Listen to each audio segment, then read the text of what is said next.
Dear student, I am Professor Harsh Patidar, Department of Mechanical Engineering, Sistrict College, Bhopal. As in the last classes, we have discussed about forced vibration, in which there is a force, that is external excitation force, F naught sin omega t is now acting on a vibratory body.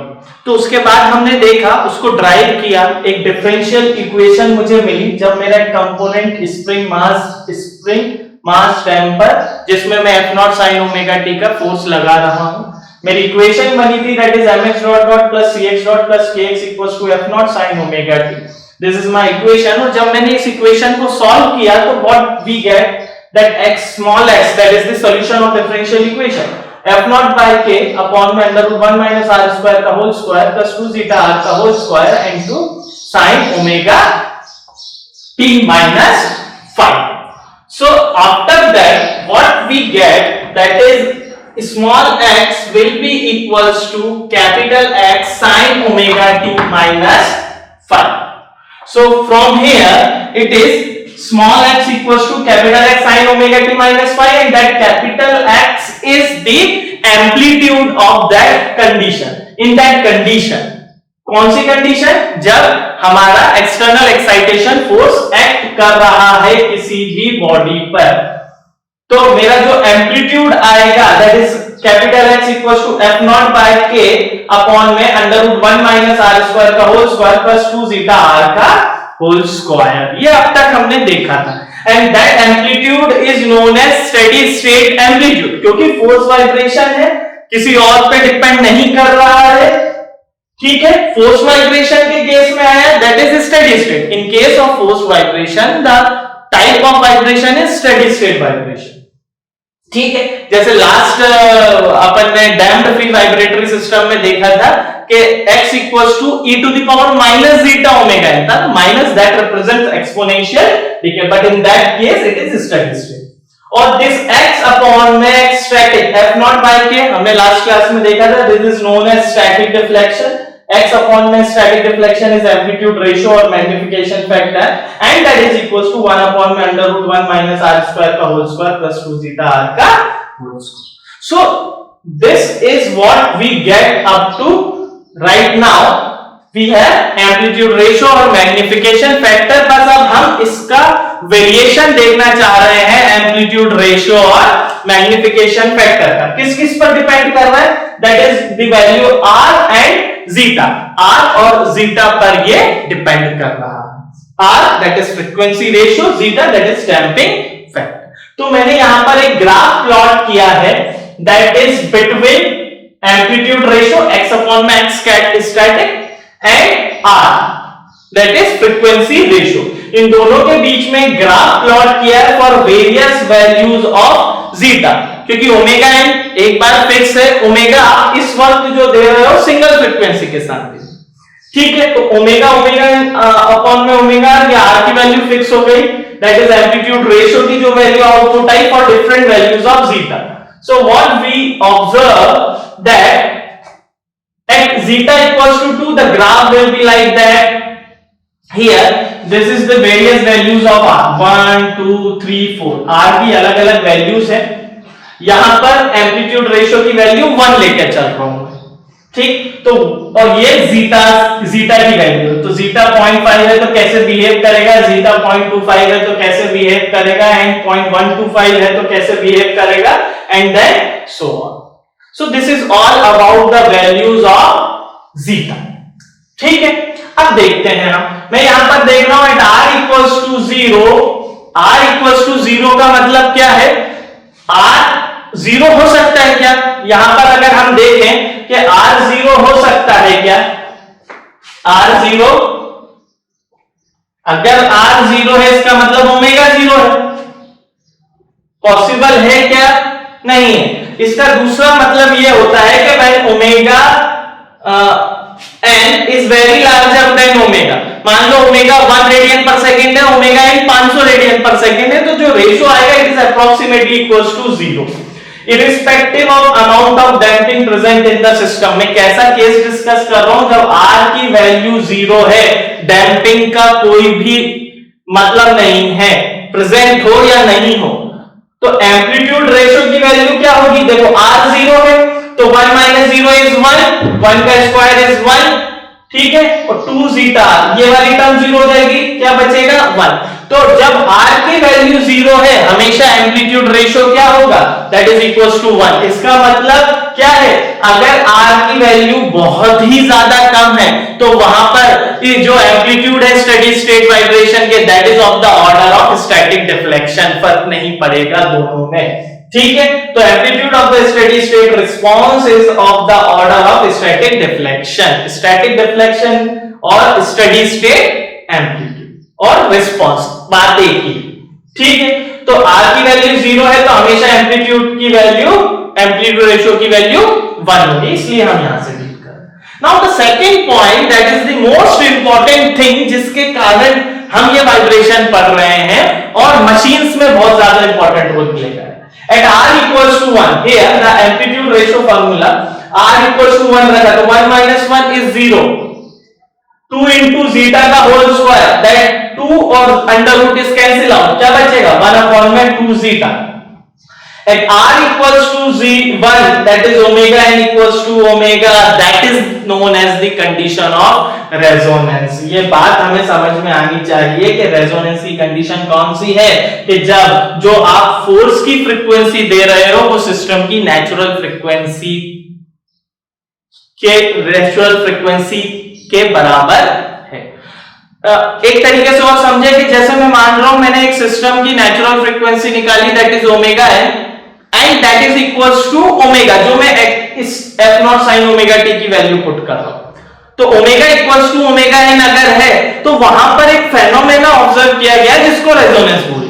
अभी मुझे पता नहीं है कि वहां पर हो क्या रहा है एक्चुअली में, बट मैंने क्या ऑब्जर्व किया कि जब मैं प्रैक्टिकली देख रहा हूं कि omega equals to omega N पे किसी सिस्टम को रन कर रहा हूं और रन करे जा रहा हूं, बस टाइम पे छोड़ दिया, मान लो 20 रेडियन पर second is the frequency, is the natural frequency of the system, और मेरी ओमेगा भी क्या है, दैट इज 10 न्यूटन का लोड लगा रहा हूं 20 रेडियन पर सेकंड के साथ। तो वहां पर एक फेनोमेना ऑब्जर्व किया है जिसको रेजोनेंस बोल रहा हूं, ये दिमाग में बैठे क्या होता है अब देखते हैं। तो मुझे पता चला कि when amplitude ratio, when R equals to 1, amplitude ratio is controlled only by the value of zeta। मतलब अगर R की वैल्यू 1 है तो वहां पर जो भी एम्पलीट्यूड रेशियो है उसको कंट्रोल किसके द्वारा किया जाएगा? It is controlled by only zeta. जितनी कम जीटा की वैल्यू होगी एम्पलीट्यूड रेशियो की वैल्यू उतनी ज्यादा होगी। ये बात समझने की है कि जितनी कम अगर डैंपिंग है तो उतनी ही ज्यादा क्या होगी आपकी एम्पलीट्यूड रेशियो की वैल्यू होगी। अब आपके दिमाग में बातें घूम रही हैं कि सर आपने ये बोला था कि जितनी कम डैंपिंग रखोगे उतनी जल्दी एम्पलीट्यूड, उतनी जल्दी सिस्टम इक्विलिब्रियम में आएगा, बट अगर यहां पर मैंने कम रख दी किसकी वैल्यू, जीटा की वैल्यू अगर मैंने कम रखी तो एम्पलीट्यूड रेशियो बढ़ जाएगा। बस यही चीज है जो मुझे समझना है और इसी को रेजोनेंस बोल रहा हूं। तो एट रेजोनेंस हो क्या रहा है कि जब मैं omega equals to omega N पे रन कर रहा हूं, जैसे मान लीजिए नॉर्मल ये एक शाफ्ट है जो रोटेट कर रही है दो बियरिंग के बीच में, ओमेगा जो भी हो, जैसे ही इसकी नेचुरल फ्रीक्वेंसी पे आए तो इसमें वाइब्रेशंस होने लगे और मैं रन करते जा बहुत तेजी से। ये एम्पलीट्यूड ऑफ वाइब्रेशन बढ़ते जाएंगे अगर omega equals to omega N पर है, ठीक है, ये बढ़ते जा रहे हैं और इसी को मैं क्या बोल रहा हूं, रेजोनेंस बोल रहा हूं। वो इनफाइनाइट को टच करेंगे। आपको बार बार एम्पलीट्यूड रेशियो बोल रहा हूं, स्टैटिक डिफ्लेक्शन की वैल्यू सेम हो जाएगी क्योंकि एफ नॉट एक कांस्टेंट मैग्नीट्यूड है, स्प्रिंग उस सिस्टम की स्टिफनेस भी वेरी नहीं करेगी। तो पूरी की पूरी बात किस पे आ जाएगी आपकी, स्टेडी स्टेट रिस्पांस पे, स्टेडी स्टेट रिस्पांस पे। तो अब क्या हो गया पूरा रेजोनेंस समझ में मुझे क्या है कि जब omega equals to omega N होगा तो जो सिस्टम के एम्पलीट्यूड है यानी जो वाइब्रेशन के एम्पलीट्यूड है वो इनफाइनाइट को, डिस्प्लेसमेंट बोल रहा हूं मैं, बार बार एम्पलीट्यूड बोल रहा हूं, that is the maximum value, but बात वही है ये वाइब्रेशन हो रहे हैं उसमें रेजोनेंस पे चल रहे हैं तो ये वाइब्रेशन की वैल्यू बहुत ज्यादा होगी and it touches to infinite. बस यही पूरी की पूरी value is controlled by zeta. यहां damping plays an important role. अगर मैं ज्यादा डैंपिंग करूंगा तो उतना ही टाइम लगेगा मुझे इक्विलिब्रियम में आने के लिए, इसीलिए मैं इस कंडीशन को अवॉइड ही करता हूं। क्योंकि देखो दो ही चीज है, आप ज्यादा डैंपिंग दे नहीं सकते क्योंकि it is costly. Sometimes we give that damping which is under damp system, क्योंकि कुछ बाउंड्री कंडीशन के कारण मैं सिस्टम में क्रिटिकली डैंपिंग हमेशा नहीं दे पाऊंगा। If it is critically damping that it is okay, but ऐसी कंडीशन में फिर वाइब्रेशन ही नहीं होगी। तो मैं क्या कह रहा हूं कि मैं इस डैंपिंग में, मान लो मेरी बाउंड्री कंडीशन ऐसी है कि मुझे अंडर डैंपिंग ही सिस्टम बनाना पड़ेगा, तो उस कंडीशन में एट r इक्वल्स टू 1 ये बहुत घातक है। और किसी भी कंडीशन में आप कितनी भी डैंपिंग दोगे तो जो नॉर्मल एम्पलीट्यूड है वाइब्रेशन के वो उससे कहीं ज्यादा वाइब्रेशन के एम्पलीट्यूड हो जाएंगे। तो that is the condition of resonance जो कि मुझे अवॉइड करनी है। यही है theoretically at zeta equals to 0। अब मैं बोल रहा हूं कोई भी डैंपिंग ही नहीं है सिस्टम में, no there is no damping, then amplitude ratio shoots up to infinity. अगर जीटा की वैल्यू 0 है तो एम्पलीट्यूड रेशियो इनफाइनाइट को टच करेंगे। प्रैक्टिकली अब क्या हो रहा है, अगर इनफाइनाइट को टच कर रहा है, मान लीजिए ये शाफ्ट दो बेयरिंग के बीच में और इसमें ऐसे ऐसे वाइब्रेशन, अब ये इनफाइनाइट को टच करेंगे, या तो स्ट्रेसेस, एक्सेसिव स्ट्रेसेस जनरेट होंगी, या ये जो बॉडी है ये इसके एडजॉइनिंग पार्ट्स को हिट करने लगेगी। अब एडजॉइनिंग पार्ट्स को अगर ये हिट कर रही है, इसका मतलब आज नहीं थोड़े टाइम के बाद क्या होगा, सिस्टम को ब्रेक करके बाहर हो जाएगी। ठीक है, वही लिखा एक्सेसिव स्ट्रेसेस इंड्यूस्ड और द बॉडी में हिट द एडजॉइनिंग पार्ट्स। अब मैं क्या बोल रहा हूं, at r equals to 1 for the finite value of x static amplitude is quite large। अब मैं एक पॉइंट कोट कर रहा हूं कि for the finite value of that x static, that x naught is there, that is x static, so for the finite value of x static amplitude is quite large at r equals to 1 and that is resonance। So we always avoid that condition of resonance। इसीलिए जब भी bridge पे चलते हैं तो army officers को मार्च करने के लिए मना कर देते हैं एक साथ, क्योंकि कभी कभी क्या हो सकता है कि वो एक ही फ्रीक्वेंसी से लोड लगाते हैं। दे आर, तो जैसे ही हमने पैर एक साथ मारा, इतनी फोर्स एक साथ ब्रिज पर आ सकती है। हो सकता है ब्रिज पे रेजोनेंस आ जाए, उसकी नेचुरल फ्रीक्वेंसी जो कि बहुत कम होती है, और अगर हम ऐसी फोर्स के साथ उस पर चले तो देयर इज चांसेस कि उसमें ज्यादा एम्पलीट्यूड जनरेट हो जाए वाइब्रेशन के और एडजॉइनिंग पार्ट्स को डिस्टर्ब कर दे। ठीक है, नाउ द बट हमेशा याद रखिए, क्योंकि हम तो डैंपिंग देंगे ही ना सिस्टम में, अगर हमें पता ऐसा तो थोड़ी बहुत तो हम डैंपिंग देंगे, and if damping is present then this is controlled. तो अब आपसे एक क्वेश्चन पूछ सकते हैं, आप हमेशा ये नहीं बोल सकते हो कि सर रेजोनेंस पे मैक्सिमम एम्पलीट्यूड है, नहीं, वो मैक्सिमम एम्पलीट्यूड रेजोनेंस पे नहीं होता है, it shoots up to infinite. दो अलग अलग चीजें। रेजोनेंस तो एक ऐसा फेनोमेना है जिसको मुझे अवॉइड ही करना है, ठीक है, क्योंकि उसको इनफाइनाइट को टच करेंगे, कुछ टाइम के लिए रन करेंगे, but that is not the condition of maximum amplitude if zeta is present. So what is the maximum, what is the condition for maximum value of amplitude ratio? हम देखते हैं, हम क्या करें, इस पर्टिकुलर एम्पलीट्यूड रेशियो के फॉर्मूले को डिफरेंशिएट कर दे विद रिस्पेक्ट टू r, क्योंकि जीटा की वैल्यू मैं पुट कर रहा हूं उसमें। ठीक है, r की अलग अलग वैल्यू, क्योंकि r इक्वल्स टू 1 ही डिफाइन करेगा कि एम्पलीट्यूड कितने होंगे, तो मैं इसको r के रिस्पेक्ट में डिफरेंशिएट करूं तो दैट इज अंडर रूट है, this is plus, okay, so here it comes out to be minus. ठीक है, अब ये जैसे ही न्यूमरेटर में गया that is minus 1 minus r square का whole square plus 2 zeta r का होल स्क्वायर। अब अंडर रूट को मैं 1/2 लिख सकता हूं, ऊपर गया तो माइनस 1/2। जब इसको डिफरेंशिएट किया then it is minus 1/2 1 minus r square का whole square plus 2 zeta r का whole square, and it is minus 3/2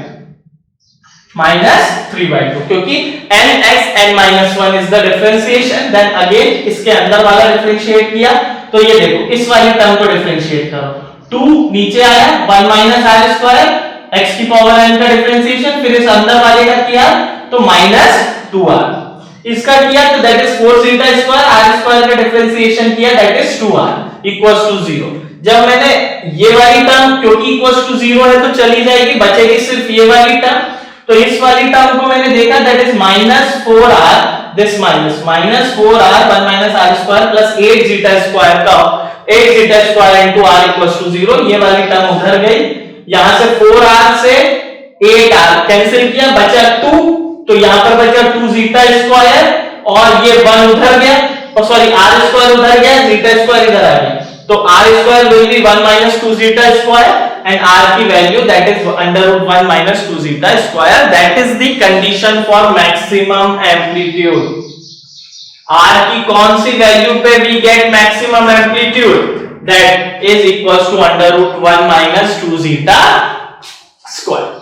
ठीक है, now one point is also there that resonance is a time dependent phenomena. सही बात है, आप ये नहीं कह सकते हो कि एक बार रेजोनेंस पे आया और 1 सेकंड के बाद मैंने क्रॉस किया तो एम्पलीट्यूड इनफाइनाइट को टच करेंगे। होता क्या है, देखो बेटा, मान लीजिए आपका है 20 radian 20 RPS is your natural frequency, तो मैंने 0 से शुरू किया अपनी फ्रीक्वेंसी बढ़ाना, 0 1 2 3 4 10 15 19 पॉइंट से 20 पॉइंट पे गया एंड देन 21 22 23 ऐसा चला। तो ये जो टाइम है 19 से 20 एंड 20 से 21, that cross over of that natural frequency, इसके लिए मुझे बहुत कम टाइम देना है, ये मुझे पता होना चाहिए, क्योंकि मुझे रेजोनेंस को देखने के लिए कुछ टाइम के लिए नेचुरल फ्रीक्वेंसी पे सिस्टम को रन करना पड़ेगा, तभी मैं नेचुरल फ्रीक्वेंसी और तभी मैं रेजोनेंस देख सकता हूं। यानी एक omega equals to omega N को कुछ टाइम के लिए रन करना पड़ेगा, तभी मैं रेजोनेंस देख पाऊंगा। अब आप ऐसा करोगे 20 रेडियन पर सेकंड के लिए 2 सेकंड दिया और निकल गए, तो एम्पलीट्यूड तो बढ़ेंगे, बट अगेन वो जैसे ही क्रॉस करेगा रेजोनेंट फ्रीक्वेंसी को यानी ओमेगा एन को क्रॉस करेगा, तो वो वापस अपने नॉर्मल स्टेडी स्टेट वाइब्रेशन में आ जाएगा। तो ये याद रखिए कि हमें जो सिस्टम को रन करना है वो नेचुरल फ्रीक्वेंसी से या तो कम करे, अगर कम करेंगे तो r is approximately equals to 0, सो यहां पर एम्पलीट्यूड रेशियो स्टैटिक एम्पलीट्यूड के बराबर हो जाएंगे, और जब मैं उसको ओमेगा एन से बढ़ाऊंगा दैट मीन मतलब r को r equals to 1 that is omega equals to omega n को क्रॉस करूंगा, then again it comes out to be steady state amplitude। कहने का मतलब क्या है कि या तो मैं नेचुरल फ्रीक्वेंसी से नीचे काम करूं या नेचुरल फ्रीक्वेंसी से ऊपर काम करूं, इन दोनों के साथ साथ मैं काम नहीं कर सकता, मतलब इस omega equals to omega N पे काम नहीं कर सकता हूं, इसके आगे या पीछे मैं काम कर सकता हूं। तो यही बात मुझे समझने की है कि resonance is a time dependent phenomena. अब यहां पर जल्दी से देख लेते हैं, r इक्वल्स टू √2, एक और वैल्यू एम्पलीट्यूड रेशियो में क्या किया मैंने 1 by r square 1 by r square पे डिवाइड किया, तो यहां पर पता चला जैसे इसको अंदर ले गया r की पावर 4, फिर इसके अंदर ले गया r स्क्वायर 1 अपॉन में r का होल स्क्वायर माइनस 1 का whole square plus 2 zeta r का होल स्क्वायर।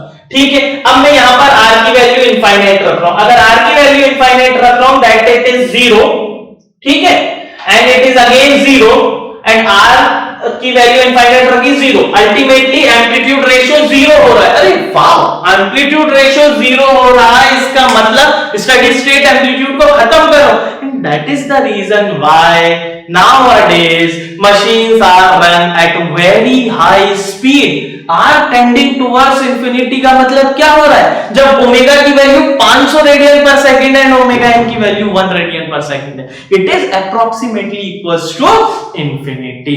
सो क्या हो गया, when r equals to 0 it means बहुत कम फ्रीक्वेंसी में amplitude is equal to static amplitude, that is steady state amplitude is equals to static amplitude. When r equals to 1 condition of resonance we have to avoid that condition, या तो मैं system को natural frequency से कम पे run करूं या ज्यादा पे करूं, उसे क्रॉस करने के लिए टाइम नहीं देना है, because resonance is a time dependent phenomena. जैसे जैसे टाइम उसको मिलेगा at omega equals to omega N, amplitudes बहुत बहुत बहुत high and touches to infinite, but there is a condition of damping, जहां पर अगर damping present है तो maximum amplitude की condition r equals to under root 1 minus 2 zeta square है। और मैंने क्या किया कि अब मैं टाइम दे रहे हैं, यानी at r equals to 1 पर सिस्टम को कुछ टाइम दे रहे हैं तो amplitude of vibration touches to infinite। और उसके बाद at r equals to under root 2 एक कंडीशन आती है, under root 2 को अलग से ले रहे हैं हम, ठीक है। यहां पर मैं दिखाना चाह रहा हूं कि मैं r की वैल्यू 1 से बड़ी, अंडर रूट 2 के केस में मैं जब देखूंगा तो इसको अपन सेपरेटली डील करेंगे। r की वैल्यू जब इनफाइनाइट को टच करेगी तो एम्पलीट्यूड रेशियो की वैल्यू 0 को टच करेगी। तो ये this is all are the points related to amplitude ratio. Now there is another topic that is vector representation of forces. Now in vector representation of forces हम क्या कर रहे हैं, अब हमारे पास पूरा का पूरा वाइब्रेटरी सिस्टम रेडी है। जैसे spring mass damper is there and excitation force. तो अब मैं क्या कर रहा हूं, वेक्टर रिप्रेजेंटेशन देखना चाह रहा हूं। तो देखिए F equals to F0 sin omega t, then X will be equals to, अभी हमारा एक्सटर्नल एक्साइटेशन फोर्स क्या है, F equals to F0 sin omega t। Displacement जो निकला मेरा, इसको जब ड्राइव किया mx dot dot plus cx dot plus kx equals to f0 sin omega t को, तो निकला that is x equals to sin omega t minus 5, sin omega t minus 5, where x equals to f0 by k under root 1 minus r square का whole square plus 2 zeta r का। Now this is your displacement. A displacement you can say if there is vibration, जो कि है ही steady state vibration, तो क्या behaviour होगा उस vibration का, that is x displacement।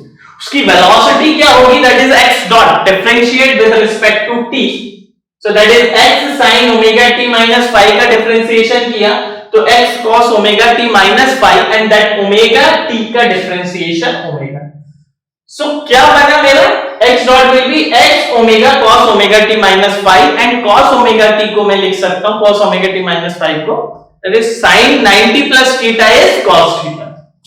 So here x omega as it is, that sin omega t minus 5 plus 90, that is equals to automatically comes out to be cos omega t minus 5। Then again जब when we go for acceleration x double dot, तो इसको differentiate किया x omega as it is, तो cos का differentiation minus sin omega t minus 5 into again that omega t का omega। Now what we get, x omega square, that is x omega into omega, x omega square।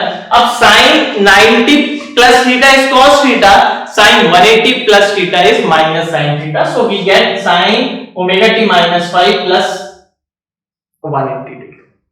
Very good. तो मैंने यहां से observe किया